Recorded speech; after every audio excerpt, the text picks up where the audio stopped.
Welcome to another edition of Dirty Data here on the fourth period. That's Shane Kelly and Aaron Ward. I'm Dave Pagnotta. And gentlemen, the LA Kings are winners of 6 in a row. They've got the Ottawa Senators tonight, a depleted Sens team, trying to make it 7 straight. They're getting contributions up and down the lineup. The goaltending's been solid, and they're doing it all without Drew Doughty. What's going on, Wardo, with this club? Yeah, the magic question is how? Is this team not supposed to be in a rebuild? We heard about all of the lead up to this season being, LA, what do they got? What's going to happen? This is another basic season of pain and enduring the process. And in the last 7 games, this is a team that's played to an identity, a team that hasn't given up more than 2 goals in a game. You look at this six wins straight for the LA Kings, you wonder how they're doing it. Well, it's not special teams. They ranked in the bottom third in penalty kill, bottom third in the power play. It's a team that is determined right now that they're going to win these games by playing a certain style. That's playing north-south, speedy, and really complete disregard for worrying about what the other team's playing. You see them play against Toronto. They basically out-Maple Leaf the Maple Leafs. They got Moore's goal. They got around with skill and speed. You look at Athanasio, same thing. Beat Muzzin handily on a one-on-one. I mean, this is a team that's getting contributions across the board. And for McClellan, this is a coach's dream. There's parity in scoring. The top line's got 5 goals. The second line, with the magical insertion of Danault now, and Iafallo basically carrying this line, 8 goals. Third line, 3 goals. Fourth line, 4 goals. So you look up and down this lineup, what are you neutralizing? And I think that's the question for most opponents is it's a team playing with a level of confidence, a disregard for who they're supposed to be, and just enjoying this game. Yeah, they've been great, but I got to pump the brakes a little bit. You know, anytime you go on a 6-game win streak, you're going to look really good. You won 6 in a row. The data still says this is a league average team. Now, that's way, way better than what they've been the last couple of years, but it's not like they're totally dominating possession, totally dominating expected goals. They're good. They're like 14th, 15th in both of those categories, but they're not, they're not Tampa of last year all of a sudden. And the other guy to point out, as you mentioned, is Quick.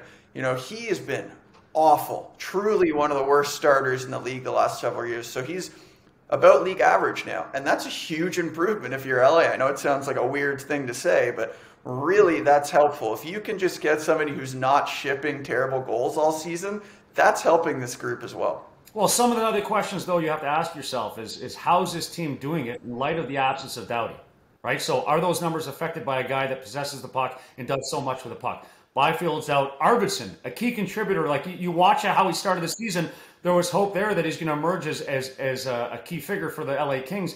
I mean, this is a team that's doing it shorthanded.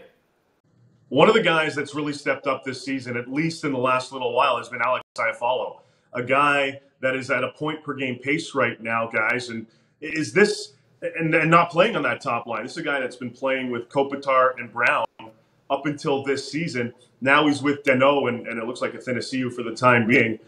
Is this a player that is slowly coming into his own and getting more responsibility, even though he's not on the top line?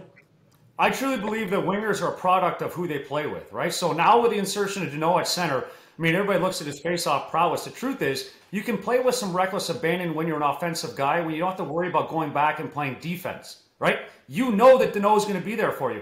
And playing with Athanasio, with his level of speed, it does something to the opponent, backs them off, and maybe creates more time and space for Iafallo. So for me, I think this is a guy benefiting from the line mates that he has. Yeah, they're a weird trio from an analytics perspective. You've got Danault, who is one of the best defensive centers in hockey, centering 2 guys who really are not known for playing much any defense. But the good news for Kings fans is that everything behind the data on Iafallo says, he's not on a heater. Like, this is a player that you can reasonably expect to keep doing this going forward.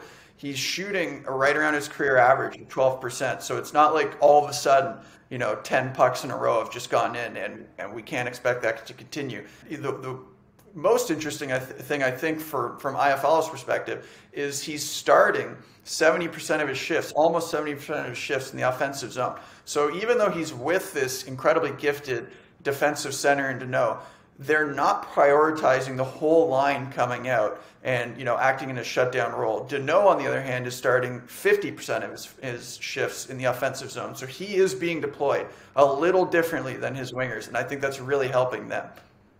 Now, the funny thing about these Kings guys is they were supposed to just start getting out of their rebuilding process and slowly start making noise. They're making a little bit louder noise right now, and maybe if they can keep it up, maybe they're going to surprise the analytics community, Shane, a little bit more as the season moves along. That's Shane Kelly and Aaron Ward. I'm Dave Pagnotta. We'll talk to you next time.